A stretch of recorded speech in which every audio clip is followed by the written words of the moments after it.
Bismillahirrahmanirrahim. Assalamualaikum warahmatullahi wabarakatuh. Pemirsa yang dihormati oleh Allah Subhanahu wa taala, kami akan membacakan kisah Islamnya Sayyidina Umar radhiyallahu anhu, kisah yang ke-9. Sayyidina Umar radhiyallahu anhu adalah seorang sahabat yang namanya menjadi kebanggaan kaum muslimin. Karena semangat keimanannya, ia telah menggetarkan hati orang-orang kafir. Semenjak 1300 tahun yang lalu sebelum masuk Islam, ia termasuk orang yang sangat ganas dalam mengganggu dan menyakiti orang-orang Islam. Bahkan ia selalu berusaha membunuh baginda Nabi Shallallahu Alaihi Wasallam. Suatu saat, orang-orang kafir bermusyawarah untuk mencari siapakah orang yang berani membunuh baginda Nabi Muhammad Sallallahu Alaihi Wasallam. Umar segera menyahut, "Aku yang akan membunuhnya." Mereka berkata, "Ya, kamu bisa melakukannya." Umar pun segera bangun dan pergi sambil menyandang pedangnya. Di tengah perjalanan ia bertemu dengan Sayyidina Sa'ad bin Abi Waqqas radhiyallahu anhu, seorang sahabat dari kabilah Juhrah. Riwayat lain menyebutkan nama lain. Sayyidina Sa'ad radhiyallahu anhu bertanya, "Mau kemana engkau, hai Umar?" Umar menjawab, "Aku mau membunuh Muhammad," atau na'udzubillah. Sayyidina Sa'ad radhiyallahu anhu menjawab, "Kalau begitu Banu Hashim, Banu Juhrah, dan Banu Abdi Manaf tentu tidak akan berdiam diri. Mereka pasti tidak akan membiarkanmu hidup di muka bumi." Umar bertambah marah dengan jawaban tersebut seraya berkata, "Tampaknya kamu juga telah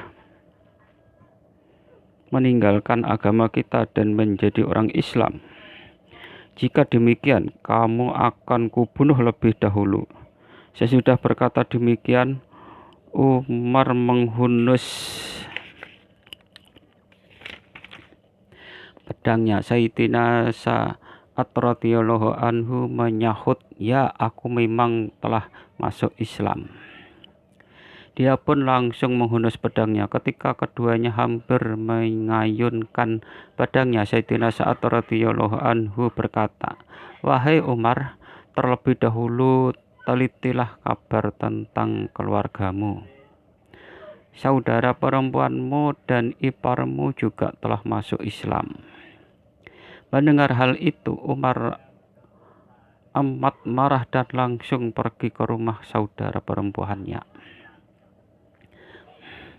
Di sana, Sayyidina Khabbab radhiyallahu anhu sedang mengajar Al-Quran kepada saudara perempuan Umar dan suaminya dalam keadaan pintu terkunci. Tiba-tiba Umar datang dan berteriak agar dibukakan pintu.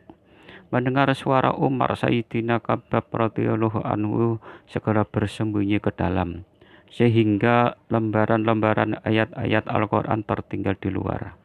Kemudian saudara perempuan Umar membukakan pintu. Umar langsung memukul kepala saudara perempuannya dengan sesuatu yang ada di tangannya hingga berdarah. Umar berkata, "Kamu telah menjadi musuh dirimu sendiri. Kamu mengikuti agama yang buruk ini." Selanjutnya Umar masuk ke dalam rumah dan bertanya, "Sedang apa kalian dan suara siapa yang ku dengar tadi?" Iparnya menjawab, "Kami sedang mengobrol biasa." Umar bertanya, "Apakah kamu telah meninggalkan agamamu dan masuk ke agama baru?" Iparnya menjawab, "Bagaimana jika agama baru itu benar?" Mendengar itu, Umar langsung menarik janggut iparnya dan menjatuhkannya di atas tanah. Kemudian memukulinya sampai puas. Saudara perempuannya berusaha memisahkan mereka, tetapi Umar menampar wajahnya dengan keras sampai berdarah. padahal ia saudara perempuannya sendiri. Saudara perempuannya berkata, "Hai Umar, apakah kami dipukuli hanya karena kami masuk Islam? Memang kami sudah masuk Islam. Apa saja yang bisa kau lakukan kepada kami, lakukanlah." Setelah itu pandangan mata Umar tertuju ke lembaran-lembaran ayat Al-Quran yang tertinggal di luar. Emosinya mulai reda. Ia merasa malu atas sikapnya terhadap saudara perempuannya yang telah dibuatnya berdarah sedemikian rupa. Umar berkata, "Baiklah, tunjukkanlah kepadaku apakah ini." Saudara perempuannya menjawab, "Kamu tidak suci, dan lembaran ini tidak boleh disentuh oleh tangan yang tidak suci." Umar pun mendesaknya, namun saudara perempuannya tetap enggan memberikannya jika ia belum mandi dan berwudu. Setelah mandi, Umar memanggil lembaran-lembaran tersebut dan membacanya. Ternyata di dalamnya berisi surat Toha.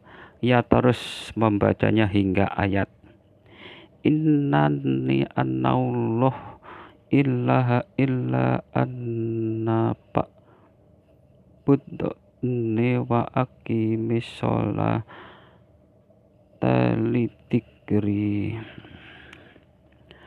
Akulah Allah, tiada yang berhak disembah selain aku, maka sembahlah aku dan dirikanlah sholat untuk mengingatku.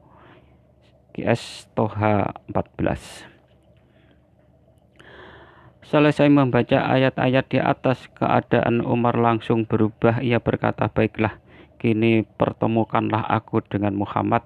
Mendengar hal itu, Sayyidina Khabbab radhiyallahu anhu segera keluar dari tempat persembunyiannya dan berkata, "Hai Umar, aku sampaikan kabar gembira untukmu. Kemarin pada malam Kamis, aku mendengar baginda Rasulullah SAW berdoa, 'Ya Allah, kuatkanlah Islam dengan Umar atau Abu Jahal. Siapa saja yang keduanya yang lebih engkau sukai, karena keduanya adalah tokoh kuat yang sangat terkenal.'" Sekarang telah diketahui bahwa doa baginda Nabi Shallallahu Alaihi Wasallam telah dikabulkan untukmu. Setelah peristiwa itu, ia dipertemukan dengan baginda Nabi Shallallahu Alaihi Wasallam dan ia masuk Islam pada hari Jumat subuh dari kitab Qasais. Dengan Islamnya Sayyidina Umar radhiyallahu anhu, semangat orang-orang kafir mulai menurun. Meskipun demikian, kaum muslimin masih sangat sedikit jumlahnya. Sedangkan yang memusuhi mereka tidak hanya orang-orang kafir Makkah, tetapi seluruh bangsa Arab. Keislamannya telah menimbulkan kemarahan besar bagi kaum musyrikin, dan mereka semakin berusaha menghabisi kaum muslimin. Mereka mencoba menghabisi kaum muslimin dengan berbagai cara, tetapi kaum muslimin tidak gentar, bahkan berani mendirikan sholat di Masjidil Haram. Sayyidina Abdullah bin Mas'ud radhiyallahu anhu berkata, Islamnya Sayyidina Umar radhiyallahu anhu merupakan kemenangan bagi kaum muslimin. Hijrahnya Sayyidina Umar radhiyallahu anhu merupakan pertolongan bagi kaum muslimin, dan kekhalifahannya merupakan rahmat bagi kaum muslimin. Dari kitab Usudul Ghabbah. Demikianlah kisah Islamnya Sayyidina Umar radhiyallahu anhu. Mudah-mudahan Allah subhanahu wa rahmatina. Amin amin ya rabbal alamin. Subhanallah wa bihamdihi, subhanallah wa bihamdika, asyhadu an la ilaha illa anta, astaghfiruka wa atubu ilaik. Wa sallallahu ala sayyidina Muhammad wa ala alihi wasallam. Walhamdulillahirabbil alamin.